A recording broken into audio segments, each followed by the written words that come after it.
Start है। Hello everyone, आज के वीडियो में आज के सेशन में बेसिकली हम लोग स्टार्ट करने वाले हैं final account for 5th semester. ठीक है ना।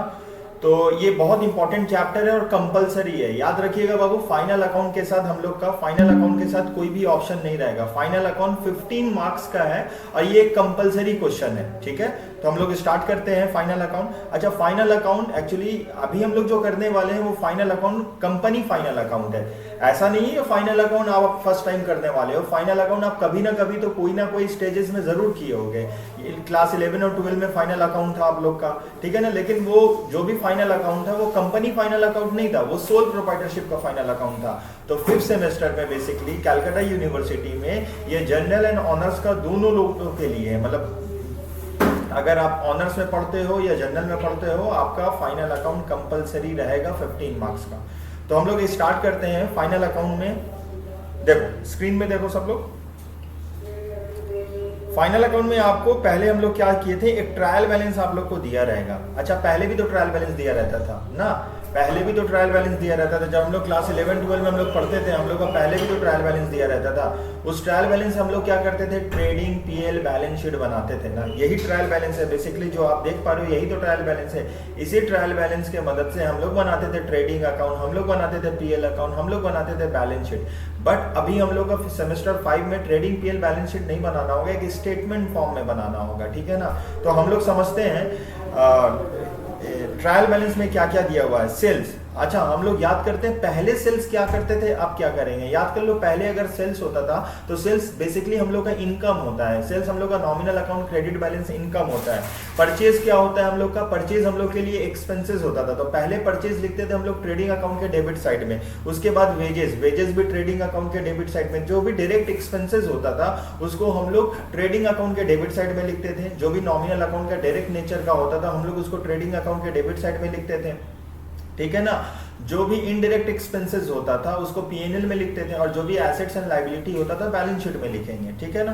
तो वेजेस हम लोग पहले लिखते थे ट्रेडिंग अकाउंट के डेबिट में, प्लांट एंड मशीनरी हम लोग के बैलेंस शीट एसेट्स में लिखते थे। एक बार हम लोग डिस्कस कर ले रहे थे पहले क्या करते थे अब क्या करेंगे। डेटर एंड क्रेडिटर आप देख पा रहे हो, डेटर एंड क्रेडिटर पहले क्या करते थे। अच्छा, हम एक मार्क भी करते रहते हैं, आप देखना। अच्छा, डेटर, ये हम लोग का डेटर है यहाँ पे क्वेश्चन में। डेटर कहाँ जाता था बाबू, डेटर कहाँ जाता था बोलिए सब लोग। डेटर हम लोग का जाता था बैलेंस शीट के एसेट्स में। सिमिलरली क्रेडिटर लायबिलिटी होता है, बैलेंस शीट के लायबिलिटी में लिखते थे। रिटर्न्स कहाँ लिखते थे, अच्छा रिटर्न्स, यहाँ पे सिर्फ रिटर्न्स डेबिट में भी अमाउंट है और क्रेडिट में भी अमाउंट है। जो परचेज रिटर्न होता है उसका क्रेडिट बैलेंस होता है और जो सेल्स रिटर्न होता है उसका डेबिट बैलेंस होता है। ठीक है ना। जो परचेज रिटर्न होगा हम लोग ट्रेडिंग अकाउंट के डेबिट में परचेज से माइनस करते थे, जो सेल्स रिटर्न होगा वो हम लोग ट्रेडिंग अकाउंट के क्रेडिट साइड में सेल्स से माइनस करते थे। डिस्काउंट जो डेबिट में होता है, डिस्काउंट जो डेबिट में हम लोग वो एक्सपेंसेस होता है और यहाँ क्रेडिट साइड में भी दिया हो तो ये इनकम है। ठीक है ना। प्रॉफिट एंड लॉस अकाउंट ये सोल प्रोप्राइटर के केस में नहीं होता था, अभी हम लोग जब आगे डिस्कस करेंगे तो बताएंगे। शेयर कैपिटल मतलब ये कैपिटल बैलेंस शीट के लायबिलिटी साइड में हम लोग लिखते थे। कैश एट बैंक हम लोग बैलेंस शीट के एसेट साइड में लिखते थे। ठीक है ना। रिजर्व हम लोग का लायबिलिटी था तो बैलेंस शीट के लायबिलिटी साइड में लिखते थे। डिवेंचर एक तरह का लोन होता था, सोल प्रोप्राइटर केस में नॉर्मली डिवेंचर नहीं होता था। एडवर्टीजमेंट ये पीएल के डेबिट साइड में लिखते थे। इंश्योरेंस प्रीमियम लिखे हैं, ये भी पीएल के डेबिट साइड में हम लोग लिखते थे। कॉल इन एरियर नहीं होता था। इंटरेस्ट ऑन डिवेंचर मतलब डिवेंचर एक तरह का लोन होता है ना, तो उस पर हम लोग जो भी इंटरेस्ट पे करेंगे वो तो हमारे लिए नॉमिनल अकाउंट एक्सपेंसेस होता है। ठीक है ना। ओपनिंग स्टॉक ट्रेडिंग अकाउंट के डेबिट साइड में। फर्नीचर हम लोग बैलेंस शीट एसेट्स में, और ये पेटेंट लिखे हैं। ठीक है ना। ये क्या है हम लोग का पेटेंट है। ठीक है ना। ये इंश्योरेंस प्रीमियम था। तो अभी हम लोग क्या करेंगे, सबसे पहले आपको भी इसी तरीके से एक ट्रायल बैलेंस दिया रहेगा। पहले का फॉर्मेट नहीं बनाना होगा, trading PL balance sheet. 5th semester में इसके लिए पर्टिकुलरली क्या दिया गया है, एक फॉर्मेट दिया गया है। तो अगर आप बाबू बनाना चाहते हो तो आपको फॉर्मेट फॉलो करना होगा। ठीक है ना। तो फॉर्मेट क्या है, एक बार हम लोग फॉर्मेट देखते हैं। फॉर्मेट देख लो, ये हम लोग का लिखेंगे। ये फॉर्मेट किसका है, देखो ये फाइनल अकाउंट जैसे लिखा हुआ 15 मार्क्स का है। ये statement of profit and loss account है। कंपनी का नाम होगा तो ऊपर में लिखेंगे, फॉर द ईयर एंडेड जो भी होगा हम लोग लिख देंगे। ठीक है ना। तो यहाँ पे इस तरीके से आपको फॉर्मेट बनाना होगा जैसे हम ड्रॉ किए हैं। ठीक है। पर्टिकुलर्स लिखेंगे, यहाँ पे नोट नंबर आप देख पा रहे हो बाबू, देखो यहाँ पे क्या लिखा हुआ है, यहाँ पे नोट नंबर लिखा हुआ है। तो नोट नंबर किस लिए लिखेंगे ये आपको हम बाद में बताएंगे, लेकिन आपको ऐसे ड्रॉ करना होगा। देखो हम हाईलाइट कर दिए। उसके बाद यहाँ पे अमाउंट होगा। तो सबसे पहले हम लोग डिस्कस कर लेते हैं क्या आएगा, रेवेन्यू फ्रॉम ऑपरेशन, ठीक है ना। ये रेवेन्यू फ्रॉम ऑपरेशन का मतलब क्या होता है, सेल्स होता है। अभी नोट्स नंबर में भी हम लोग दिखाएंगे। अदर इनकम का मतलब होता है जितना भी इनकम होता है, मतलब जितना भी पीएल के क्रेडिट साइड में इनकम लिखते हैं ना, वो सारा हम लोग को अदर इनकम में आएगा। अब revenue from operation sales and other income को दोनों को ऐड करके आएगा टोटल रेवेन्यू। देखो यहाँ पे टोटल रेवेन्यू या टोटल इनकम आप देख पाते हो, ए प्लस बी दिया हुआ है। अच्छा, टोटल इनकम में क्या आएगा, डिस्काउंट रिसीव आएगा, कमीशन रिसीव आएगा, इंटरेस्ट रिसीव आएगा। ये सबको मतलब डिपेंड करता है क्वेश्चन पे। जो भी क्वेश्चन पे इनकम दिया है वो सारा चीज हम लोग लिखेंगे, नोट बनाएंगे उसका, नोट का टोटल यहाँ पे नोट नंबर 2 में लिखेंगे। अब आते हैं हम लोग एक्सपेंस में। देखो एक्सपेंस में क्या क्या दिया हुआ है, एक्सपेंस में क्या क्या दिया हुआ है। सबसे पहले cost of raw material purchase. अच्छा, cost of raw material purchase में क्या लिखेंगे हम लोग, परचेजेस लिखेंगे। चेंजेस इन इन्वेंट्रीज है, ठीक है ना। चेंजेस इन इन्वेंट्रीज में मतलब opening stock minus closing stock. अभी हम एक बस रीड कर रहे हैं, नोट नंबर हम बताए हैं, मतलब अभी हम बनाए हैं तो आपको दिखाते हैं कि कैसे नोट नंबर बनाना होगा। फिनेंस कॉस्ट का मतलब होता है कोई भी इंटरेस्ट पे करेंगे ना, मतलब बिजनेस ने लोन लिया है या डिवेंचर इशू किया है, तो डिवेंचर इशू करते हैं ना हम लोग, उस पर इंटरेस्ट देते हैं। तो कोई भी तरह का इंटरेस्ट होगा, चाहे वो इंटरेस्ट ऑन लोन हो, चाहे वो इंटरेस्ट ऑन डिवेंचर हो, वो हम लोग को लिखना होगा। उसके बाद होता है फिर एम्प्लॉय बेनिफिट एक्सपेंसेस। देखो एम्प्लॉय बेनिफिट एक्सपेंसेस में क्या लिखते हैं हम लोग, जैसे वेजेस हो गया, जैसे सैलरी हो गया, ठीक है ना। मतलब एम्प्लॉय को जो भी देंगे वो सारा चीज आएगा हम लोग का एम्प्लॉय बेनिफिट एक्सपेंसेस में। डेप्रिसिएशन एंड अमोर्टाइजेशन, डेप्रिसिएशन हम लोग का फिक्स एसेट्स पर निकलता है। Land and building, plan and machinery पे पहले हम लोग क्या करते थे, एसेट साइड में लिखते थे। मान लो फर्नीचर है 1 लाख रुपए है, तो बैलेंस शीट के एसेट्स में लिखेंगे 1 लाख रुपीज, उसका 10% निकालेंगे तो 1 लाख का 10% कितना होता है, 1 लाख का 10% 10,000। तो बैलेंस शीट के एसेट से 1 लाख से 10,000 माइनस करेंगे, आउटर कॉलम में जाएगा 90,000। पीएल के डेबिट में हम लोग लिखेंगे 10,000 रुपीज। ऐसा तो हम लोग करते हैं ना, ऐसा किए हैं पहले भी। लेकिन जो भी डेप्रिसिएशन पीएल के डेबिट में लिखते थे ना, डायरेक्टली लिख देते थे ना, यहाँ पे हम लोग को एक नोट बना के लिखना होगा। तो जितना भी तरह का एसेट्स होगा टैंजिबल, उस पे निकलता है depreciation. Fix asset intangible, intangible का मतलब होता है जिसका फिजिकल एग्जिस्टेंस नहीं होता, जिसको टच नहीं कर सकते। जैसे गुडविल हो गया, कॉपीराइट हो गया, गुडविल हो गया, कॉपीराइट हो गया, ट्रेडमार्क हो गया, पेटेंट लॉ हो गया, इस पे ना डेप्रिसिएशन नहीं निकलता है, इस पे अमोर्टाइजेशन निकलता है। तो जो भी डेप्रिसिएशन एंड अमोर्टाइजेशन होगा उसका एक नोट बनाएंगे और यहाँ पे लिख देंगे। अदर एक्सपेंस, अदर एक्सपेंस का मतलब ऊपर जो भी डिस्कस किए हैं हम लोग, ऊपर हम लोग क्या क्या डिस्कस किए हैं, cost of raw material, changes in inventories, finance cost, employ benefit expenses, depreciation amortization. ऐसा कोई खर्चा है जो इसमें नहीं आएगा, मतलब जिसका कोई नहीं होगा उसका अदर एक्सपेंस होगा। अब मान लो हम लोग किस किस का नाम नहीं बोले, जैसे एडवर्टीजमेंट, जैसे इंश्योरेंस प्रीमियम, ठीक है ना, जैसे रेंट हो गया, जैसे जनरल एक्सपेंस हो गया, जैसे मिसलेनियस एक्सपेंस हो गया, ये सारा चीज कहाँ पे जाएगा हम लोग का अदर एक्सपेंस में जाएगा। फिर आएगा टोटल। टोटल किसका लिखेंगे हम लोग, एक्सपेंस का सारा टोटल ऐड करेंगे और हम लोग यहाँ पे लिख देंगे, ठीक है ना। उसके बाद यहाँ पे आप लोग देख पा रहे हो, यहाँ पे क्या लिखा हुआ है, प्रॉफिट बिफोर टैक्स। यहाँ पे देखो टिक भी मार दिए, profit before tax. Profit before tax कैसे निकालेंगे, जो भी इनकम है, यहाँ पे देखो, यहाँ पे ये हम हाईलाइट कर रहे हैं क्रॉस को, ये क्रॉस मतलब यहाँ पे अमाउंट रहेगा, ये टोटल इनकम का साइड है और ये टोटल एक्सपेंस का साइड है, ठीक है ना। तो प्रॉफिट बिफोर टैक्स का मतलब इनकम माइनस एक्सपेंसेस। अच्छा, टैक्स तभी देंगे अगर हम लोग का पॉजिटिव इनकम आएगा। आप 4th सेमेस्टर में पढ़े होंगे, आप लोग का इनकम टैक्स होगा, इवन अभी भी आए 5th सेमेस्टर में आईडीटी है, इनडायरेक्ट टैक्स है। तो टैक्स इनकम पे दिया जाता है। मान लो एसएससी का इनकम ही नहीं आएगा तो हम लोग टैक्स क्यों देंगे।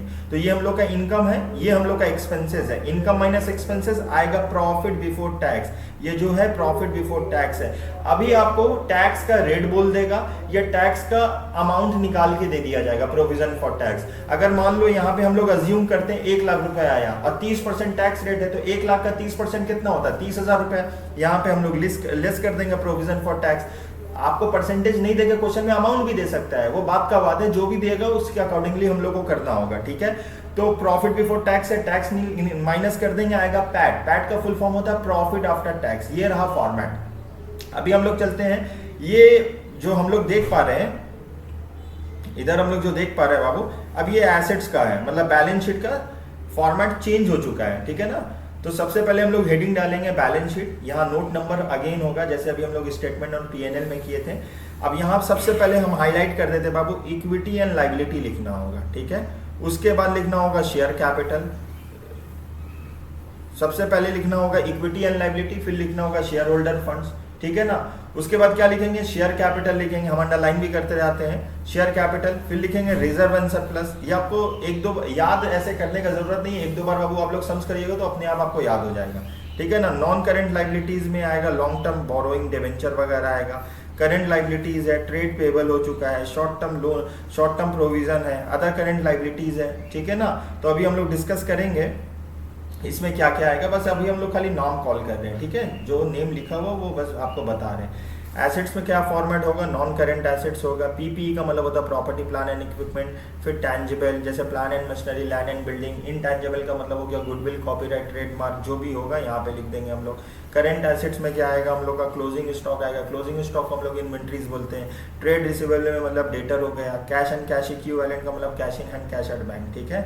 मेन आपका हम बोलेंगे आपका नोट है, नोट नंबर है। देखो यहाँ पे नोट नंबर बनाए हम लोग, यहाँ पे देख पा रहे हो, यहाँ पे हम लोग क्या बनाए, नोट्स टू अकाउंट्स। ये जो नोट्स टू अकाउंट्स है ये पार्ट ऑफ द आंसर है। अगर आप नोट्स टू अकाउंट्स नहीं बनाते हो तो आपको मतलब क्या होगा ना, आपका आंसर इनकम्प्लीट है, आपको फुल मार्क्स मिलेगा नहीं। ये डिपेंड करता है टीचर टू टीचर, लेकिन आपको नोट्स टू अकाउंट्स बनाना कंपलसरी, आपको नोट्स टू अकाउंट्स बनाना ही होगा। तो सबसे पहले हम लोग क्वेश्चन को फॉलो किए हैं। सबसे पहले लिखे हैं, देखो यहाँ पे देखो सबसे पहले क्या लिखे हैं, रेवेन्यू फ्रॉम ऑपरेशन। तो आपको क्वेश्चन में रेवेन्यू फ्रॉम ऑपरेशन नहीं बोलेगा, आपको पता होना चाहिए कि रेवेन्यू फ्रॉम ऑपरेशन में आता क्या है। हाँ, रेवेन्यू फ्रॉम ऑपरेशन में क्या आता है, रेवेन्यू फ्रॉम ऑपरेशन में सेल्स आता है। देखो सबसे पहले हम लोग लिखें यहाँ पे सेल्स। अगर सेल्स से कोई रिटर्न होगा, सेल्स रिटर्न, सेल्स रिटर्न का दूसरा नाम है रिटर्न इनवर्ड। अगर कोई ये तो क्रेडिट सेल जो लिखे ना, ये एडजस्टमेंट का पार्ट है, ठीक है ना। और कोई सेल्स ऑन अप्रूवल हुआ तो उसको माइनस कर देंगे। ये दो चीज अभी देखने का जरूरत नहीं है, ये एडजस्टमेंट में आएगा। दो चीज आपको याद रखना होगा, पहला दो का मतलब सेल्स और सेल्स रिटर्न। तो जो भी सेल्स होगा और जो पहले सेल्स और सेल्स से माइनस करेंगे सेल्स रिटर्न, ये दो ट्रीटमेंट आपको करना होगा रेवेन्यू फ्रॉम ऑपरेशन में। उसके बाद आ गए हम लोग का अदर इनकम में। अभी हम लोग डिस्कस किए थे ना अदर इनकम में, तो अदर इनकम में जो भी इनकम होगा अपार्ट फ्रॉम सेल्स को छोड़ के कोई भी आपका इनकम जनरेट होता है, उसको हम लोग कौन से हेड में दिखाएंगे, कौन से नोट नंबर में दिखाएंगे, नोट नंबर 2 होगा हम लोग का। अच्छा, नोट नंबर आप आगे पीछे कर सकते हो, लेकिन कौन सा हेड में दिखाएंगे, ये अदर इनकम में। अदर इनकम में क्या हुआ, sundry income, miscellaneous receive, interest receive, commission receive, discount receive, recovery of bad debt, bank interest, other income. ये सारा चीज हम इतना ऑप्शन दिए, अगर इसमें से रहा तो हम लोग लिख देंगे, नहीं रहा तो नहीं लिखने का जरूरत है। अमाउंट में वहां पे कॉलम के साइड में नील कर देंगे। उसके बाद आते हैं कॉस्ट ऑफ मटेरियल परचेज। ये याद रखना होगा, cost of raw material, cost of material purchase में सबसे पहले आएगा क्या, सबसे पहले आएगा हम लोग का परचेजेस। जो भी परचेजेस ट्रायल बैलेंस में दिया रहेगा डेबिट साइड में, ठीक है ना, उसको हम लोग पिक करेंगे और यहाँ पे बैठा देंगे, परचेजेस लिख दिए। अब परचेजेस के साथ कैरेज हो सकता है, कैरेज इनवर्ड और कैरेज ऑन परचेज दोनों एक होता है, घबराने का बात नहीं है। कभी क्वेश्चन में कैरेज इनवर्ड बोलेगा, कभी कैरेज ऑन परचेज बोलेगा, और सिर्फ कैरेज बोल देगा। और तीनों ही का डेबिट बैलेंस होता है, तीनों ही एक्सपेंसेस है। तो जो भी दिया रहेगा, अगर कैरेज दिया, कैरेज इनवर्ड दिया, कैरेज ऑन परचेज दिया, वो परचेज के साथ ऐड होगा, ठीक है ना। अगर क्रेडिट परचेज है ना, यहाँ पे हम लोग ऐड किए क्रेडिट परचेज, ठीक है बाबू। तो क्रेडिट परचेज रिटर्न माइनस होता है, जैसे सेल्स रिटर्न माइनस होता है वैसे परचेज रिटर्न भी माइनस होता है। अगर एडजस्टमेंट में क्रेडिट परचेज दिया रहेगा वो ऐड करेंगे। अभी आपको एडजस्टमेंट समझने का कोई ये मसला नहीं है, अभी हम लोग एडजस्टमेंट के साथ करेंगे तब आपको बताएंगे। ये एडिशनल इंफॉर्मेशन है, आप स्टार्टिंग का ऊपर का देख लो, ठीक है। उसके बाद हम लोग आ जाते हैं changes in inventories. Changes in inventories में आपको दो चीज याद रखना होगा, जो भी ओपनिंग स्टॉक रहेगा। अच्छा, ओपनिंग स्टॉक कहां पे दिया रहेगा, ओपनिंग स्टॉक ट्रेडिंग अकाउंट के डेबिट साइड में दिया जाता है, ठीक है ना। तो जो भी ओपनिंग स्टॉक ट्रेडिंग अकाउंट के डेबिट साइड में, उसको हम लोग लिख दिए। हम लोग ना सोल प्रोप्राइटर वाला भी तो पार्टनरशिप किए है ना, तो सोल प्रोप्राइटरशिप में जो सोल प्रोप्राइटर का भी तो फाइनल अकाउंट किए हैं, तो वहां पे भी जो क्लोजिंग स्टॉक रहता था वो एडजस्टमेंट में दिया रहता था। तो यहां पे भी सेम रहेगा, आपको जो भी क्लोजिंग स्टॉक दिया रहेगा वो भी एडजस्टमेंट में दिया रहेगा। तो ओपनिंग स्टॉक ट्रायल बैलेंस के डेबिट साइड में और एडजस्टमेंट में दिया रहेगा क्लोजिंग स्टॉक। तो हम लोग क्या लिखेंगे, ओपनिंग स्टॉक यहाँ पे और क्लोजिंग स्टॉक जो दिया रहेगा। समटाइम्स अमाउंट ना नेगेटिव में आएगा। नेगेटिव में कैसे आएगा, मान लो ओपनिंग स्टॉक 10,000 है, क्लोजिंग स्टॉक तुम्हारा 30,000 है, तो 10,000 से 30,000 माइनस करेंगे तो नेगेटिव में आएगा ना। तो नेगेटिव में आएगा, ब्रैकेट में लिख दीजिएगा, घबराने का कोई बात नहीं। अगर नेगेटिव में आएगा तो गलत नहीं है। फिनेंस कॉस्ट का मतलब क्या हुआ? अच्छा, हम लोग ना इंटरेस्ट ऑन लोन, मान लो हम लोग लोन लिए तो लोन बिजनेस के लिए लाइबिलिटी है ना, लोन तो बिजनेस के लिए लाइबिलिटी है। अरे भाई जो लोन लिए उस पर तो हमको इंटरेस्ट भी देना होगा ना, तो लोन कहां दिखाते हैं? बचपन में कहां दिखाते थे लोन? लोन का घर कहां पे? लोन का घर है बैलेंस शीट का लाइबिलिटी, बैलेंस शीट के लाइबिलिटी साइड में लोन लिखेंगे और लोन पे जो भी इंटरेस्ट पे करेंगे वो हमारे लिए एक्सपेंस है, नॉमिनल अकाउंट। तो यहां पे हम लोग पहले क्या करते थे सोल प्रोप्राइटर के केस में, बचपन में जब भी फाइनल अकाउंट करते थे जितना भी खर्चा होता था उसको पीएनएल अकाउंट में लिख देते थे। अभी ऐसा नहीं करेंगे, पीएनएल अकाउंट में नहीं लिखेंगे, सबका हेड है, हम लोग पीएल को ही ना डिफरेंट हेड में बांट दिए, ठीक है ना। तो फाइनेंस कॉस्ट का मतलब इंटरेस्ट ऑन लोन या इंटरेस्ट ऑन डिवेंचर, डिवेंचर भी एक तरह का लोन होता है, जो भी रहेगा हम लोग लिख देंगे, ठीक है। Employ benefit expenses, employ benefit expenses का मतलब क्या होता है? एम्प्लॉय को क्या क्या चीज देंगे? एम्प्लॉय प्रोविडेंट फंड, एम्प्लॉय को क्या क्या देते हैं बिजनेस ऑर्गेनाइजेशन? एम्प्लॉय को हम लोग सैलरी देते हैं, एम्प्लॉय को हम लोग वेजेस देते हैं, वेजेस नॉर्मली लेबर लोग को दिया रहता है, लेकिन अगर क्वेश्चन में दिया है तो उसको हम लोग एम्प्लॉय बेनिफिट एक्सपेंस में दिखाएंगे, ठीक है। उसके बाद अब बाबू वेजेस एंड सैलरी हुआ, यहाँ पे हम लोग लिख दिए expense incurred in connection with the employ benefit. कोई भी खर्च होता है वो इन रिस्पेक्ट ऑफ द क्या है? एम्प्लॉय के लिए है। तो मतलब ऑर्गेनाइजेशन का कोई भी खर्च हुआ, कोई भी एक्सपेंस इनकर्ड हुआ in respect of the employ, तो वो कहां पे दिखाएंगे? एम्प्लॉय बेनिफिट एक्सपेंस में दिखाएंगे। ये तो नॉर्मल सा बात है। अगर वेजेस में एग्जांपल के तौर से एडजस्टमेंट में अगर आउटस्टैंडिंग रहा तो वेजेस आउटस्टैंडिंग के साथ मतलब ऐड करते हैं, प्रीपेड होगा माइनस करेंगे, ये एडजस्टमेंट का बात है। अभी हम लोग जब सम्स करेंगे तो आपको हम बताएंगे, ठीक है। डेप्रिसिएशन अभी हम डिस्कस भी किए थे, डेप्रिसिएशन फिक्स एसेट्स पे निकलता है, फिक्स एसेट टैंजिबल पे निकलता है और इनटैंजिबल पे हम लोग का एमोटाइजेशन निकलता है। एमोटाइजेशन का मतलब जैसे गुडविल, गुडविल का वैल्यू अगर कम होगा उसको एमोटाइजेशन बोलते हैं। तो जो भी डेप्रिसिएशन एमोटाइजेशन होगा उसका हेड बनेगा डेप्रिसिएशन एमोटाइजेशन, हम लोग लिख देंगे। अब याद कर लो जिसका कोई नहीं होता, जिसका कोई नहीं होता उसका क्या होता है? अदर एक्सपेंस होता है। हम लोग अदर एक्सपेंस में क्या लिखेंगे? रेंट लिखेंगे, एडवर्टीजमेंट लिखेंगे। देखो याद करो, रेंट इससे पहले ऊपर में नहीं आया है, देखो रेंट हम लोग कहीं ऊपर में डिस्कस नहीं किए ना। तो जिसका कोई नहीं होगा उसका अदर एक्सपेंस होगा। एक्सपेंस का मतलब खर्चा, नॉमिनल अकाउंट। अगर वो एक्सपेंस है और ऊपर कोई जगह नहीं गया, ऊपर का मतलब अगर वो देखो ऊपर में हम लोग कहीं भी अगर वो डिस्कस नहीं किए हैं ना, तो वो कहाँ पे आएगा बाबू? वो हम लोग का अदर एक्सपेंस में आएगा। अदर एक्सपेंस में हम लोग ऐसे डिस्कस कर लेते हैं। अदर एक्सपेंस में क्या आएगा? रेंट आएगा, एडवर्टीजमेंट आएगा, जनरल एक्सपेंस आएगा, इंश्योरेंस प्रीमियम आएगा, मिसलिनियस एक्सपेंस आएगा। अच्छा, ये आपको याद रखना होगा। बैड डेप वाला थोड़ा ट्रीटमेंट हम बता देते हैं। अगर बैड डेप आपके ट्रायल बैलेंस के डेबिट साइड में बाबू, बैड डेप अगर आपके ट्रायल बैलेंस के डेबिट साइड में तो हम लोग यहाँ पे दिखाएंगे। देखो यहाँ टीबी लिख दिया शॉर्ट में, टीबी का मतलब ट्रायल बैलेंस। अगर बैड डेप कोई भी अपीयर होता है ट्रेडिंग अकाउंट के ट्रायल बैलेंस के डेबिट साइड में तो हम लोग यहाँ पे लिख देंगे अदर एक्सपेंस में। फर्दर बैड डेप देखो यहाँ पे एडीजे लिखा हुआ, मतलब एडजस्टमेंट में दिया रहेगा। तो जो भी एडजस्टमेंट में दिया रहता है उसका डबल इफेक्ट होता है ना। और कोई भी अगर ट्रायल बैलेंस में कोई भी आइटम अपीयर है तो उसका सिंगल इफेक्ट होगा, ठीक है ना।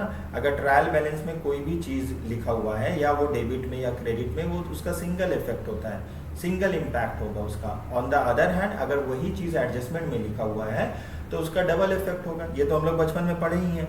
फर्दर बैड डेप ये डेटर से भी लेस करेंगे हम लोग, और यहाँ पे हम लोग अदर एक्सपेंस में हम लोग शो कर देंगे। न्यू पीबीडी ऑलवेज आपको एडजस्टमेंट में दिया रहेगा, ठीक है ना। डेटर से हम लोग माइनस करते हैं और यहाँ पे लिख देंगे। ओल्ड पीबीडी ये ऑप्शनल है, घबराने का कोई बात नहीं है। ये क्वेश्चन में दिया भी रह सकता है, नहीं भी दिया रहेगा, लेकिन दिया रहेगा कहाँ दिया रहेगा? ट्रायल बैलेंस का क्रेडिट साइड में। हम आपके रेफरेंस के लिए लिख भी दिए। टीबी का मतलब ट्रायल बैलेंस, सीआर का मतलब क्रेडिट साइड में, ठीक है। उसके बाद है डिस्काउंट ऑन डेटर, ये ऑप्शनल है, क्वेश्चन में होगा तो निकालेंगे, नहीं होगा तो निकालने का जरूरत नहीं है। तो डेटर का सीक्वेंस आपको याद रहना होगा। डेटर को से सबसे पहले फर्दर बैड डेप माइनस होगा, फर्दर बैड डेप से माइनस करने के बाद पीबीडी निकालेंगे और पीबीडी माइनस करने के बाद डिस्काउंट निकालेंगे, याद रहेगा, ठीक है। एक बार मेरे साथ आप बोलिए बाबू। बैड डेप्स जो भी क्वेश्चन में डेटर रहेगा और एडजस्टमेंट वाला बैड डेप को माइनस करेंगे, ट्रायल बैलेंस वाला को मत माइनस कर दीजिएगा। जो भी एडजस्टमेंट में बैड डेप दिया रहेगा डेटर से माइनस करेंगे, माइनस करने के बाद जो आंसर आएगा उस पर पीबीडी निकालेंगे। पीबीडी का मतलब provision for bad and doubtful debt. PBD minus करने के बाद जो आंसर आएगा उस पर डिस्काउंट निकालेंगे। घबराने का बात नहीं है, अभी हम लोग सिर्फ फॉर्मेट डिस्कस करें, अभी हम लोग सम्स करेंगे आपके साथ, एकदम घबराइएगा मत, ठीक है ना। चैनल पे नए हैं बाबू, चैनल वीडियो को लाइक करिए और चैनल को सब्सक्राइब कर दीजिए, ठीक है ना। और अपने फ्रेंड के साथ जरूर शेयर करिए, ठीक है। ऑडिटर होता है ना, पढ़ लिख के आप मान लीजिए चार्टेड अकाउंटेंट बनते हैं, तो आपको जो फीस मिलेगा उसको क्या बोला जाता है, audit fees. Books of accounts को चेक करने का जो पैसा मिलता है उसको ऑडिट फीस बोला जाता है। ये भी तो अदर एक्सपेंस हुआ ना। फिर आ जाते हैं हम लोग शेयर कैपिटल। शेयर कैपिटल का ये फॉर्मेट है बाबू, ठीक है ना। नहीं समझ में आ रहा, आप स्क्रीनशॉट ले सकते हो अपने तरफ से, ठीक है। अभी मेरा बात सुन लो और आराम से घर पे बैठ के लिख लेना इसको, ठीक है ना। वीडियो को पॉज कर लेना, स्क्रीनशॉट ले लेना, ठीक है। शेयर कैपिटल में ऑथराइज कैपिटल आपको सबसे पहले लिखना बहुत जरूरी है। डिपेंड करता है ये क्वेश्चन में हो या ना हो, सबसे पहले आपको लिखना होगा शेयर कैपिटल में ऑथराइज कैपिटल।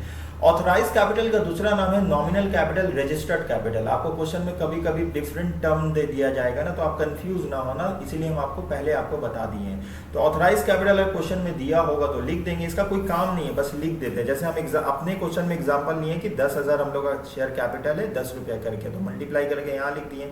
अच्छा, यहाँ जो लिख रहे हैं हम लोग उसका ना डबल, देखो डबल लाइन होगा।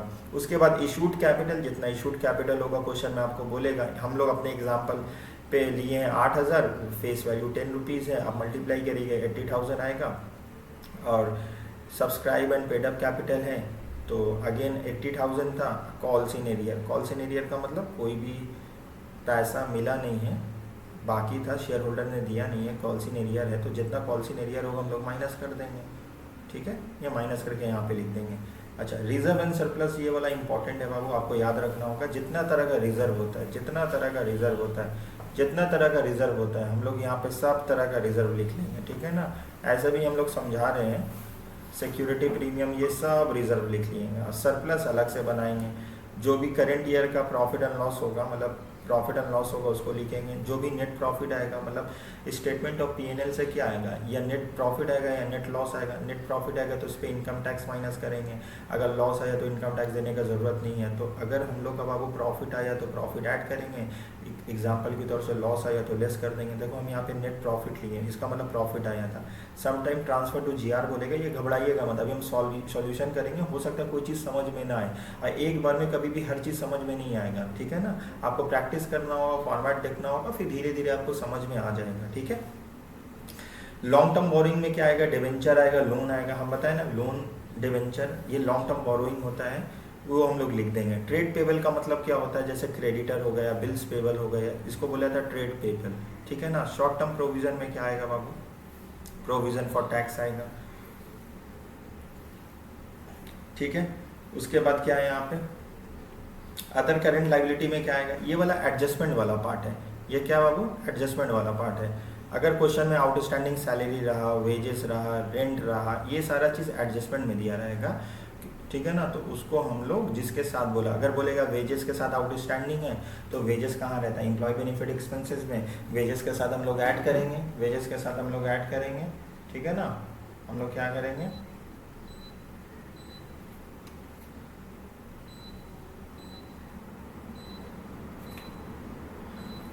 वेजेस के साथ हम लोग ऐड करेंगे। और नेक्स्ट दूसरा इफेक्ट कहाँ पे जाएगा, दूसरा इफेक्ट जाएगा सर बैलेंस शीट के लाइबिलिटी साइड में लिखते थे, लेकिन अभी हम लोग तो कंपनी फाइनल अकाउंट में लाइबिलिटी साइड में डायरेक्टली लिख नहीं सकते हैं, उसके लिए अलग हेड बनेगा। क्या बनाएंगे, अदर करेंट लाइबिलिटी में लिख देंगे। अच्छा, ये चीज़ आपको समझना होगा। टैंजिबल एसेट्स में जैसे हो गया plant and machinery, plant and machinery में ना बाबू, प्लांट एंड मशीनरी में होगा क्या ना, आपको डिप्रिसिएशन बोल देगा। अच्छा, डिप्रिसिएशन का दो तरीका है, डिप्रिसिएशन का क्या तरीका है, दो तरीका है। मान लो आपका जो भी फिक्स एसेट्स दिया हुआ है वो डेबिट साइड में दिया रहेगा ट्रायल बैलेंस का। एग्जाम्पल की तरफ से प्लांट एंड मशीनरी दिया हुआ है, तो हम लोग जो भी plant and machinery trial balance का डेबिट साइड में दिया हुआ हम लोग यहाँ पे लिख दिए। हम लोग यहाँ मान लेते हैं 1 लाख रुपए है, ठीक है ना। अब डिप्रिसिएशन ना आपका रेट बोल देगा एडजस्टमेंट में, या रेट बोल देगा या अमाउंट बोल देगा। तो मान लो 10,000 बोला है, या 10% बोल देगा, कोई बात थोड़ी है। 10% बोलेगा तो 1 लाख का है, हम लोग एग्जाम्पल ही 1 लाख का 10% 10,000 हुआ, तो हम लोग यहाँ माइनस कर देंगे, ठीक है ना। लेकिन समटाइम्स ना एक्यूमुलेटेड डिप्रिसिएशन दिया रहता है। एक्यूमुलेटेड डिप्रिसिएशन का मतलब होता है ना, ये एक्यूमुलेटेड डिप्रिसिएशन क्रेडिट साइड में दिया रहेगा, ठीक है ना। तो हम लोग आगे डिस्कस करेंगे, अभी हम ये accumulated depreciation will be discuss, हम लोग डिस्कस करेंगे आपके साथ बाद में, ठीक है ना। अभी आप इतना अपने फॉर्मेट में लिख लीजिए, क्योंकि एक साथ अभी इतना कुछ बताएंगे ना तो दिक्कत होगा। हम लोग आगे सम्स करेंगे, वहाँ पे एक्यूमुलेटेड डिप्रिसिएशन आएगा तो उसका ट्रीटमेंट हमको बताएंगे, ठीक है। अभी आप अपने फॉर्मेट में इतना लिख लीजिए, बस आपको इतना समझना होगा, जो भी एसिड्स रहेगा उसको टेंजिबल में लिखेंगे, एडजस्टमेंट में दो चीज़ बोलेगा, या डिप्रिसिएशन निकाल के दे देगा या उसका अमाउंट बोल देगा। तो अमाउंट बोल दिया है तो डायरेक्टली माइनस कर देंगे, नेक्स्ट इफेक्ट जाएगा हम लोग का डिप्रिसिएशन अमोर्टाइजेशन में, अगर रेट बोलेगा तो रेट से भी निकाल लेंगे। ये एक्यूमुलेटेड डिप्रिसिएशन का दूसरा नाम होता है प्रोविजन फॉर डिप्रिसिएशन, आप फॉर्मेट में लिख लो, हम लोग बाद में थोड़ा डिस्कस करेंगे, ठीक है। सेम ऐसे एसेट्स का भी आप फिक्स एसेट टेंजिबल में क्या आता है, land and building, plant and machinery, furniture and fixture, अरे कुछ भी होगा सारा ट्रीटमेंट तो एक ही जैसा होगा ना, जैसे अभी आपको बताएं। लैंड में एप्रिसिएशन होता है, अगर एप्रिसिएशन होता है बाबू तो इसका वैल्यू बढ़ता है, तो जो भी बढ़ता है तो हम लोग लैंड को बढ़ा देंगे, लेकिन इस जितना भी वैल्यू बढ़ेगा तो इसको हम लोग ट्रेडिंग पीएल में नहीं लिखेंगे, समझ में आया। हम लोग इसको लिखेंगे, इसके लिए एक नया रिजर्व अकाउंट बना देंगे, मतलब हम लोग रिजर्व में एक नया रिजर्व बनाएंगे, ठीक है ना, रीवैल्यूएशन रिजर्व बोल के। इनटेंजिबल एसेट जैसे में गुडविल हो गया, अभी आपको बता दिया, patent, inventory, very good. Inventory आपका क्लोजिंग स्टॉक है, क्लोजिंग स्टॉक को इन्वेंट्री बोलते हैं, ये एडजस्टमेंट में दिया रहेगा। पहला ट्रीटमेंट हम लोग किए थे चेंजेस इन इन्वेंट्रीज में, ओपनिंग स्टॉक से क्लोजिंग स्टॉक माइनस किए थे, क्लोजिंग स्टॉक तो एडजस्टमेंट में दिया रहेगा। तो पहला इफेक्ट जाएगा चेंजेस इन इन्वेंट्री से माइनस करेंगे, दूसरा जाएगा हम लोग का क्लोजिंग स्टॉक इन्वेंट्री बोल के बैलेंस शीट के एसेट्स में। अब ये ट्रेड रिसीवेबल बचपन में आप पढ़े होंगे, बस इतना ही समझ लो, ट्रेड रिसीवेबल में दो चीज़ आएगा, डेटर आएगा और क्रेडिटर, डेटर आएगा और बिल रिसीवेबल आएगा। अब प्रोविजन वगैरह बोलेगा, डेटर से माइनस करेंगे, वो भी हम लोग सम्स करेंगे तो आपको बता देंगे। ऐसे बेसिकली आपको बुनियादी बात आपको पता होना चाहिए कि ट्रेड रिसीवेबल में क्या आता है, डेटर आता है, डेटर का मतलब कस्टमर जिसको हम लोग क्रेडिट में सामान बेचते हैं, ये ट्रायल बैलेंस के डेबिट साइड में रहेगा, वहाँ से पिक करेंगे, यहाँ पे बैठा देंगे। ये बहुत सारा एडजस्टमेंट है, ये अभी आपका काम का नहीं है, खाली आप लिख लो, जब हम लोग फर्दर सम्स करेंगे तो ज़्यादा समझ में आएगा, ठीक है। तो हम लोग एक काम करते हैं, सम्स हम लोग ना देख लेते हैं, ठीक है, ठीक है, सम्स हम लोग देख लेते हैं, एक बार हम लोग सम्स जल्दी से देख लेते हैं, ठीक है। अगर कोई डाउट होगा आप कमेंट्स करिएगा, हम उसको बता देंगे। जैसे अभी हम आपको बताए हैं कि सेल्स कहाँ पे आता है, हम जस्ट आपको दिखाएंगे, हम लोग सेल्स को पिक करेंगे और अपने आप से क्वेश्चन पूछो ये सेल्स कहाँ पे आता है, ठीक है ना। सेल्स आता है रेवेन्यू फ्रॉम ऑपरेशन में, देखो सेल्स कितना है, देखो हम यहाँ पे मार्क कर दे रहे हैं, सेल्स कितना हम लोग का 5 लाख रुपीज़।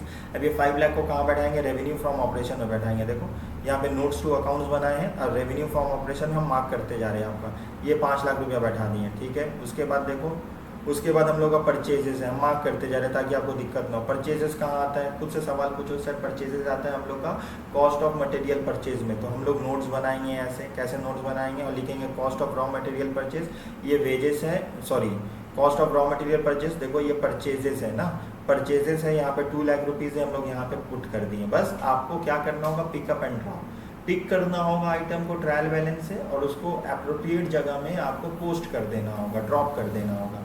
वेजेस है, अभी हम आपको बताए ना, वेजेस एम्प्लॉय बेनिफिट एक्सपेंसेस में आता है। तो चलो तीसरा नंबर में क्या बनेगा, एम्प्लॉय बेनिफिट एक्सपेंसेस बनेगा। देखो 75,000 हम लोग पुट कर दिए, ठीक है। बहुत ईजी है बाबू, बहुत ईजी है, आप लोग बचपन में किए हो, बस चीज़ वही है, तरीका थोड़ा नया है और एक दो एडजस्टमेंट चेंज होगा। बहुत ज़्यादा स्कोरिंग है, आप स्कोर कर सकते हो 15 आउट ऑफ 15। आगे चलते हैं, प्लान एंड मशीनरी डिस्कस किए हैं अभी थोड़ा देर पहले।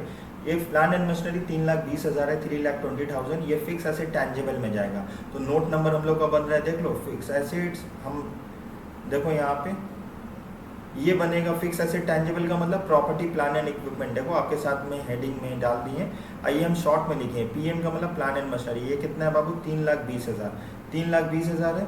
उसके बाद क्या है हम लोग का, उसके बाद हम लोग बैठा दिए सैंडरी डेटर। देखो हम एक साथ बैठा देंगे, डेटर ट्रेड रिसीवेबल में जाएगा, क्रेडिटर ट्रेड पेबल में जाएगा। तो दोनों का अमाउंट यहाँ पे पिक किए, एक को मतलब डेटर को ट्रेड रिसीवेबल में और क्रेडिटर को ट्रेड पेबल में यहाँ पे बैठा देंगे, ठीक है। तो चलिए यहाँ पे देखो, यहाँ आपके सामने हम खाली मार्क कर दे रहे हैं, जो हम बोल रहे वही पोस्ट कर रहे हैं, यहाँ पे हो गया। उसके बाद नेक्स्ट क्या है हम लोग का, नेक्स्ट क्या है हम लोग का, अच्छा ये रिटर्न है। अभी आपको स्टार्टिंग में बता दिए थे, रिटर्न का मतलब एक डेबिट में जो होता है वो सेल्स रिटर्न होता है और जो क्रेडिट में होता है वो परचेज रिटर्न। तो हम लोग क्या करेंगे ना, देखो सेल्स रिटर्न सेल्स के साथ माइनस होगा और सेल्स कहाँ रहता है, रेवेन्यू फ्रॉम ऑपरेशन में, हम लोग माइनस कर दिए। सिमिलरली परचेज को भी माइनस कर दिए, 12,000 को आउटर कॉलम में चला गया, ये भी आउटर कॉलम में चला गया, ठीक है। बस आपको थोड़ा कैलकुलेशन खुद से करना होगा, चेक करना होगा और उसके बाद डिस्काउंट, देखो यहाँ पे डिस्काउंट डेबिट में भी है क्रेडिट में भी है, तो जो डिस्काउंट डेबिट में है वो अदर एक्सपेंस में जाएगा और जो क्रेडिट में है वो अदर इनकम में जाएगा, ठीक है ना। एक बार दिखा देते हैं आपको, देखो यहाँ पे अदर एक्सपेंस में हम लोग यहाँ पे लिख दिए हैं 3200 लिख दिए हैं, अदर इनकम में लिखेंगे हम लोग 5000। नेक्स्ट उसके बाद क्या है हम लोग का, उसके बाद क्या है हम लोग का, अच्छा profit and loss account. Profit and loss account बाबू ये हम लोग का रिजर्व एंड सरप्लस का आइटम है। रिजर्व एंड सरप्लस हम लोग बनाएंगे रिजर्व एंड सरप्लस कहाँ हो, रिजर्व एंड सरप्लस, अच्छा रिजर्व एंड सरप्लस, देखो यहाँ पे रिजर्व एंड सरप्लस है और यहाँ पे हम लोग प्रॉफिट एंड लॉस अकाउंट ये मार्क कर दे रहे हैं, यहाँ पे हम लोग बैठा देंगे कितना है 4 लाख रुपीज़। नेक्स्ट हम लोग का क्या है बाबू, नेक्स्ट क्या है, नेक्स्ट है शेयर कैपिटल। हम बोले थे ना शेयर कैपिटल बोलेगा और ऑथराइज कैपिटल पूरे क्वेश्चन में नहीं दिया, ये एडजस्टमेंट में देख सकते हो। तो हम लोग क्या करेंगे, शेयर कैपिटल सबसे पहले हम लोग बनाएंगे, ऑथराइज कैपिटल यहाँ पे लिखेंगे, देखो यहाँ पे हम लोग लिखेंगे ऑथराइज कैपिटल, ऑथराइज कैपिटल लिखें, फिर लिखेंगे dash share at the rate of rupees dash each, फिर लिखेंगे इशूड कैपिटल। इशूड कैपिटल कितना है, वहाँ पे अमाउंट है 62,000, फेस वैल्यू कुछ नहीं बोला है तो हम लोग उसको 10 रुपया मान लिए। जब भी क्वेश्चन में फेस वैल्यू नहीं बोलेगा तो हम लोग कितना मानेंगे, बोलो, जब भी क्वेश्चन में फेस वैल्यू नहीं बोलेगा तो फेस वैल्यू हम लोग को 10 रुपया लेना है at the rate of rupees 10 each, ठीक है।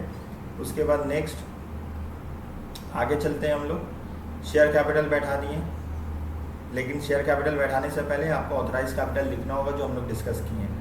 उसके बाद cash at bank, Babu cash in hand और कैश एट बैंक तो हम लोग का जाता है कैश एंड कैश इक्विवेलेंट में। अच्छा एक चीज़ और बता दें, जब एक सिंगल आइटम होगा ना तो उसका नोट बनाने का कोई ज़रूरत नहीं है, आउट ऑफ मतलब आपका फालतू में ना टाइम वेस्ट होगा, तो आप उसको बैलेंस शीट के एसेट्स में डायरेक्टली लिख देंगे, ठीक है ना। पहले भी तो बचपन में वही लिखते थे ना कि cash in hand cash at bank balance sheet के एसेट्स में जाता था। अभी दो चीज़ रहेगा तो उसका अकाउंट बनाएंगे, नहीं तो ऐसे ही लिख देंगे। रिजर्व, देखो बाबू रिजर्व एंड सरप्लस में जाएगा 62,500, देखो रिजर्व एंड सरप्लस आएगा 62,500, 62,500 हम मार्क कर दे रहे हैं आपके रेफरेंस के लिए। देखो 62,500 पोस्ट कर दिए हम लोग। उसके बाद है डिवेंचर, बाबू डिवेंचर अभी हम लोग क्या पढ़े हैं, लॉन्ग टर्म, देखो जो भी लोन होगा और जो भी डिवेंचर होगा इन लोगों को लॉन्ग टर्म बोरोइंग में लिखते हैं, ठीक है ना। ये ऑलवेज क्रेडिट साइड में दिया रहेगा और ये हिडन एडजस्टमेंट है, इसके साथ ऑलवेज कुछ परसेंटेज दिया रहेगा, ठीक है।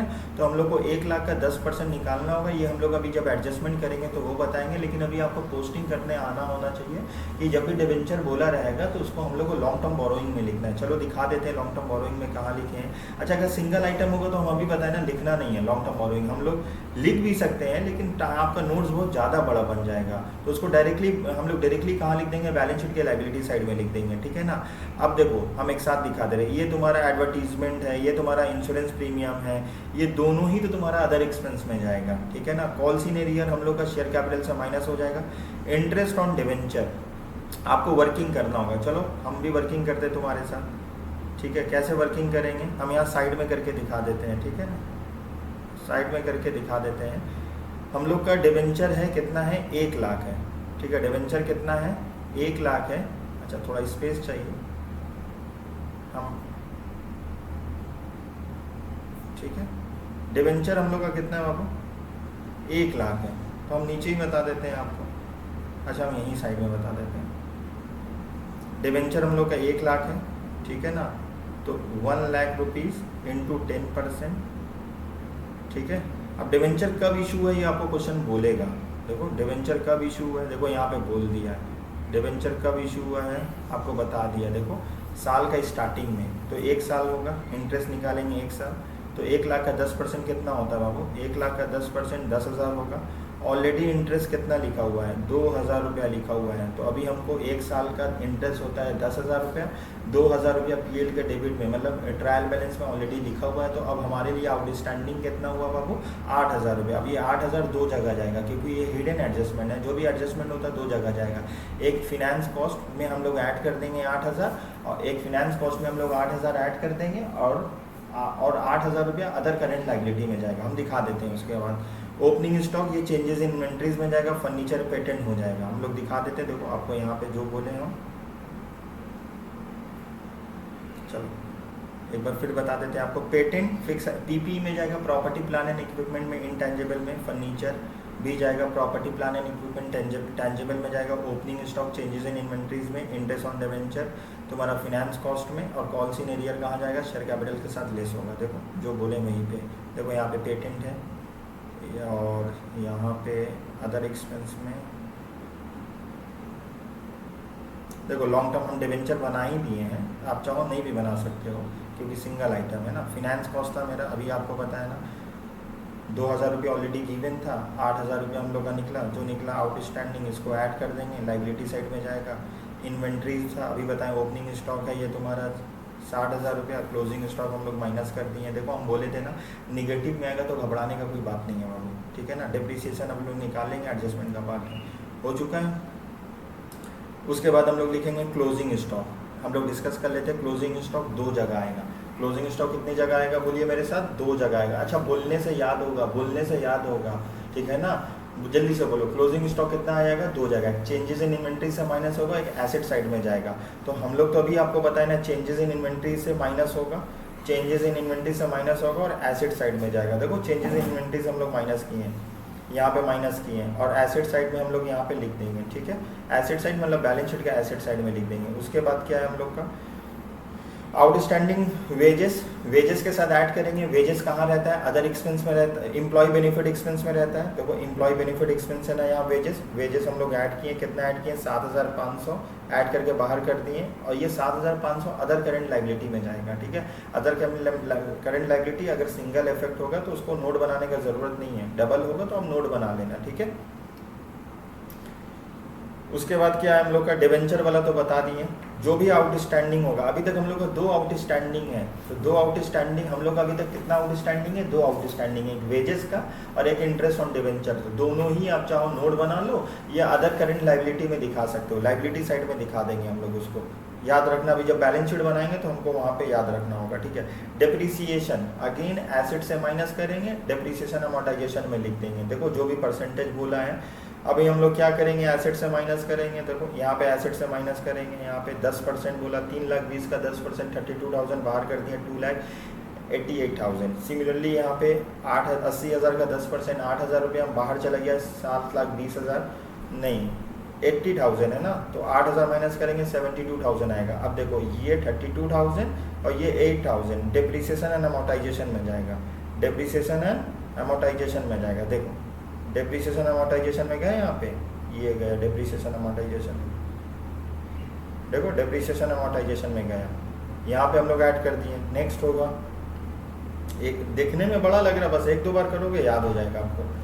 अच्छा चलो एक बार डेटर से साथ कर देते हैं। डेटर के साथ फर्दर बैड डेप है 20,000 रुपया, अब पीबीडी बनाना होगा 10%, ठीक है। तो ये दोनों एडजस्टमेंट में है, तो एडजस्टमेंट में इसका डबल इफेक्ट होगा।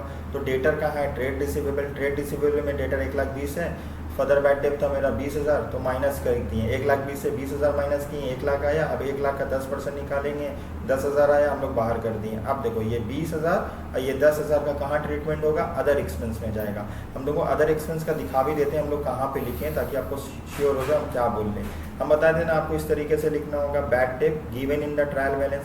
अच्छा बैड डेप तो हम लोग का ट्रायल बैलेंस में कुछ नहीं था, हम बस आपको फॉर्मेट बता रहे हैं। ये फर्दर बैड डेप है गिवन इन द एडजस्टमेंट, हम तो को लिख के बता देते हैं। ये न्यू पीबीडी है जो 10,000 रुपया निकाले, और ओल्ड पीबीडी ट्रायल बैलेंस के क्रेडिट साइड में दिया रहेगा। हम लोग के क्वेश्चन में दिया नहीं था, तो हम लोग ये ज़रूरी नहीं करना, आपको समझा रहे हैं आपको, ठीक है।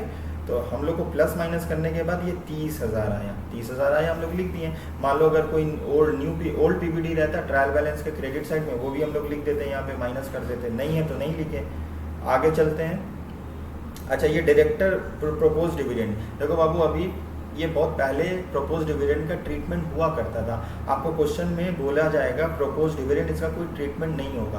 प्रपोज डिविडेंड को हम लोग as a footnote to the balance sheet दिखाते हैं। प्रपोज डिविडेंड होता क्या है, हम लोग के कंपनी में ना, कंपनी बता रहे, कंपनी में एक मालिक नहीं होता, कंपनी में बहुत सारे मालिक होते हैं। जो कंपनी का हिस्सा खरीदेंगे, शेयर खरीदेंगे, वो कंपनी के मालिक बन जाएंगे। मान लो मेरा कंपनी है, हम अपना कंपनी का शेयर इशू किए फंड रेज करने के लिए, तो जितने भी लोग मेरे कंपनी में का शेयर सब्सक्राइब करेंगे वो इनडायरेक्टली डायरेक्टली वो मतलब रियल ओनर बन जाएंगे। Shareholder they are known as the real owner of the business, और उन लोग को साल के आखिर में ना प्रॉफिट के रूप में डिविडेंड मिलेगा। तो जब भी पहले क्या होता था, शेयर कैपिटल जितना भी होता था उस पेड अप शेयर कैपिटल पे कुछ जो भी परसेंटेज प्रिस्क्राइब रहता था उसमें हम लोग प्रपोज डिविडेंड निकालते थे। ये पहले करते थे बाबू, अभी आपके सिलेबस में नहीं है।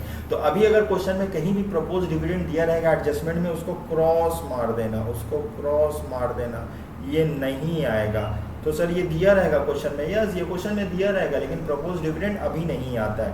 अब make a provision for tax 30%, हम अभी बताते थे। प्रोविजन फॉर टैक्स निकालने के लिए तो आपको सबसे पहले तो प्रॉफिट बिफोर टैक्स चाहिए, इसके लिए तो आपको स्टेटमेंट ऑफ P&L बनाना होगा, ट्रांसफर करना होगा 25,000। तो अब सबसे पहले हम लोग क्या कर लेते हैं, ये सारा नोट्स को प्लस माइनस करके आउटर कॉलम में लेके जाएंगे और हम लोग क्या करेंगे ना, यहाँ से हम लोग का स्टेटमेंट बन रहा है। देखो अब इसका स्क्रीनशॉट भी ले सकते हो वीडियो को पॉज करके। Statement of profit and loss हम ऐसे ही बना दिए, अब अच्छे से लाइन ड्रॉ करके बनाना होगा, ठीक है। देखो हम फॉर्मेट फॉलो किए, सबसे पहले लिखे रेवेन्यू फ्रॉम ऑपरेशन। अब ये मत बोलना कहाँ से आया, ऊपर से आया, सेल्स लिखे थे, सेल्स से माइनस किए थे, सेल्स रिटर्न आया 4,85,000। फिर हम लोग का अदर इनकम था 5,000, दोनों को ऐड किए 4,90,000। कॉस्ट ऑफ रॉ मटेरियल हम यहाँ आपके रेफरेंस के लिए नोट नंबर लिख दिए हैं। नोट नंबर 2 में आएगा 1,88,000। चेंजेस इन इन्वेंट्रीज था, close opening stock minus closing stock. Finance cost, finance का याद कर लो, डिवेंचर था 1 लाख रुपया और साल के शुरू में इश्यू किए थे, 10% रेट था। 1 लाख का 10% कितना हुआ, 10,000 रुपया। पीएल के डेबिट में 2,000 रुपया दिया था तो 8,000 रुपया आउटस्टैंडिंग हुआ। देखो हम यहाँ पे 10,000 रुपया लिखे, यहाँ पे देखो, देखते रहो बाबू, देखो देखो देखो। एम्प्लॉय बेनिफिट एक्सपेंसेस, जितना भी खर्चा होगा एम्प्लॉय का हम लोग सारा ऐड कर लिए, 82,500। डिप्रिसिएशन अमोर्टाइजेशन अभी आपको बताएं, और अदर एक्सपेंस 74,700। अब सबको ऐड करोगे तो आएगा 5,200। ये ऐड करोगे तो उसको माइनस कर देना, ठीक है ना। अब इस अमाउंट से 4,90,000 से 52,000 माइनस करिएगा तो आएगा 4,84,800। अब प्रोविजन फॉर टैक्स हम बोले ना, देखो इस अमाउंट पे आपको टैक्स निकलेगा 30%। आप 30% टैक्स माइनस कर दो, ये प्रॉफिट बिफोर टैक्स है, ये टैक्स है, ये पैट आएगा। पैट का मतलब प्रॉफिट आफ्टर टैक्स। यही पैट को हम लोग रिजर्व एंड सरप्लस में लिखेंगे, आ गया। इसी पैट को हम लोग को रिजर्व एंड सरप्लस में लिखना होगा। हम तुमको दिखा देते हैं, देखो ये जो पैट आया ना प्रॉफिट 3,39,360 ना, हम लोग कहाँ लिखे, रिजर्व एंड सरप्लस में लिखें। कहाँ गया रिजर्व एंड सरप्लस, हम लोग का ऊपर में होगा, देखो यहाँ पे, देखो यहाँ पे रिजर्व एंड सरप्लस। देखो रिजर्व एंड सरप्लस में क्या लिखें, ये हम लोग का 3,39,360। अब बोला है जो भी प्रॉफिट आएगा आप उसका 50,000 रुपया या 25,000 रुपया, सॉरी 25,000 रुपया आपको जनरल रिजर्व में ट्रांसफर करना होगा। तो हम लोग क्या करेंगे, ट्रांसफर टू GR, 25,000 रुपया माइनस किए, यहाँ माइनस करने के बाद जो फिगर आया इधर लिख दिए और GR के साथ हम लोग ऐड कर दिए 25,000 रुपया। ये कहाँ बोला था हम वो भी दिखा दे रही है बाबू, एडजस्टमेंट में बोला है। देखो यहाँ पे एडजस्टमेंट में ये बात बोला है 25,000 रुपया आपको ट्रांसफर करना होगा। देखो हम अंडरलाइन कर देते हैं ये वाला चीज़। तो पहले आपको प्रॉफिट निकालना होगा, प्रॉफिट निकालने के बाद ये रिजर्व एंड सरप्लस में इसका ट्रीटमेंट होगा। आगे चलते हैं हम लोग, ये तो बन चुका है हम लोग का, आ चुका। अब बैलेंस शीट आपको ड्रॉ करना होगा ऐसे। बैलेंस शीट में सबसे पहले क्या लिखेंगे, हम लोग को फॉर्मेट याद होना होगा, equity and liability. Equity and liability में क्या आएगा, ठीक है ना। उसके बाद हेडिंग होगा share holder fund, share capital. Share capital में आएगा हम लोग का 6 लाख आएगा। रिजर्व एंड सरप्लस को 801,860। अब ये रिजर्व एंड सरप्लस का हम लोग को टोटल कर निकाल लेना होगा।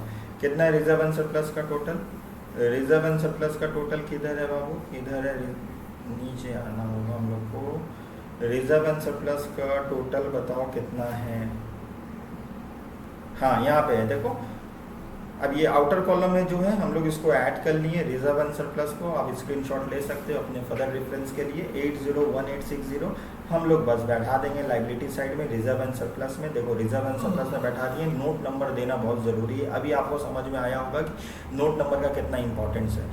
अब हेडिंग लिखेंगे नॉन करेंट लाइबिलिटीज़ में, इधर लोन आएगा, डिवेंचर आएगा बाबू 1 लाख रुपया। अब इस गलती मत करना, इसका जो आउटस्टैंडिंग है इसके साथ ऐड नहीं होगा, वो तो फिनेंस कॉस्ट में गए अदर करेंट लाइबिलिटी में। देखो अब यहाँ पे हम लोग लिखेंगे ट्रेड पेबल था 80,000 रुपया, अदर करेंट लाइबिलिटी था। अदर करेंट लाइबिलिटी में आप नोट भी बना सकते हो। हम लोग का 2 चीज़ आएगा, outstanding wages, interest on debenture 15,500 अब ऐड कर लेना, ठीक है। Short term provision, short term provision का मतलब जो प्रोविजन फॉर टैक्स आया। प्रोविजन फॉर टैक्स कहाँ से आया, हम लोग प्रोविजन फॉर टैक्स निकाले ना, जो भी हम लोग का स्टेटमेंट ऑफ P&L था वहाँ से टैक्स माइनस किए, वही टैक्स हम लोग को लिखना होगा 1,45,440।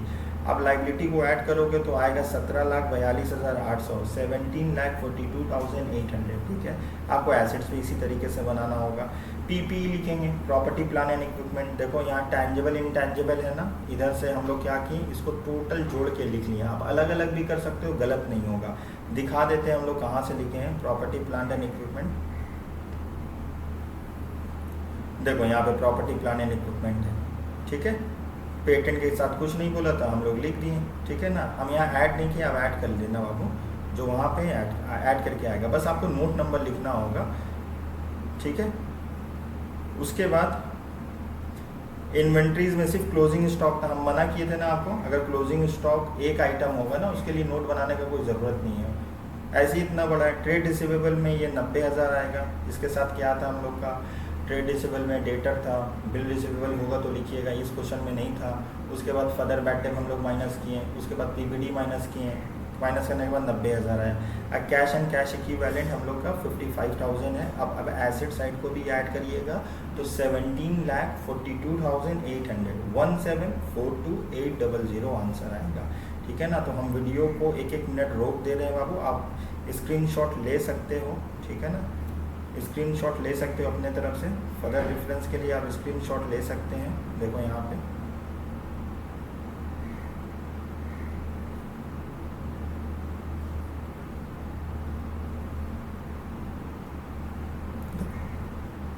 इसका स्क्रीनशॉट ले लेना, इसका ले लीजिएगा बाबू, इसका ले लेना, क्योंकि जब तक लिखोगे नहीं तो समझ में नहीं आएगा। सबसे इम्पोर्टेंट नोट्स टू अकाउंट्स, इसको आप प्रैक्टिस करना होगा। इसका ले लीजिएगा बाबू, देखो इसका 6 तक ले लो। ठीक है, वीडियो को पॉज कर लीजिए, यहाँ तक ले लीजिए इसको, फिर आ जाइए यहाँ तक, इसको यहाँ तक ले लीजिए, वीडियो को पॉज करके फिर यहाँ तक ले लीजिए। ठीक है, इसको आप ले लीजिए, फिर इसको ले लीजिए, फिर आते हैं हम लोग, इसको ले लेना। ठीक है, ये हम लोग का सम्स है, इधर ले लो, उसके बाद इधर ले लो। चलो, ये एडजस्टमेंट है, ले लो एडजस्टमेंट को, ले लिए। चलो, ये नोट नंबर है। ठीक है, ये भी नोट नंबर है। ठीक है, ये भी नोट नंबर है। ठीक है, ये भी रिजर्व एंड सरप्लस का नोट नंबर है, और ये शेयर कैपिटल का है। ठीक है, ये तुम्हारा इन्वेंट्री से स्टार्ट हो रहा, अब उसके बाद तुम्हारा सम से स्टार्ट हो जाएगा, यहाँ से स्टेटमेंट ऑफ P&L एक बार ले लेना इसको। ठीक है, उसके बाद आइए बैलेंस शीट, बैलेंस शीट कितना ले लो, उसके बाद यहाँ पे ले लो। ठीक है, तो आज हम लोग वीडियो में यहीं तक रहते हैं, मिलते हैं नेक्स्ट क्लास में। अगर आप चैनल पे नए हैं तो रिक्वेस्ट करेंगे बाबू आप चैनल को सब्सक्राइब कर लीजिए, वीडियो अपने फ्रेंड के साथ ज़रूर शेयर करिए, वीडियो को लाइक करिए। मिलते हैं नेक्स्ट वीडियो में। Thank you so much.